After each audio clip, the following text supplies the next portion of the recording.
Një rast i rënd i dhunës në familje është raportuar në orët e para të mëngjesit në Bresje të Fushë Kosovës, ku një burr dyshohet se ushtroi dhunë fizike ndaj bashkëshortes së tij, mëson sinjali nga burimet të afërta me hetimin.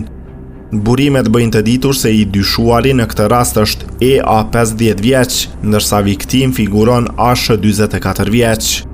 Sipas informatave, rasti ka ndodhur më 16 maj 2026 rreth orës 1 pas mesnate në rrugën Bedri Pejani në Bresje. Sinjali mëson se i dyshuari dyshohet ta ketë goditur viktimën me grushte dhe shqelma në pjesën e kokës. Burimet bëjnë të ditur se deri në këtë fazë ende nuk dihet motivi që çoi deri te incidenti. Viktimës i është ofruar trajtim mjekësor, ndërsa policia ka ndërmarrë veprimet e nevojshme hetimore. Me vendim të prokurorit kujdestar për dhunë në familje, i dyshuari është ndaluar për 48 orë dhe është dërguar në qendrën e mbajtjes. Rasti është iniciuar si dhunë në familje.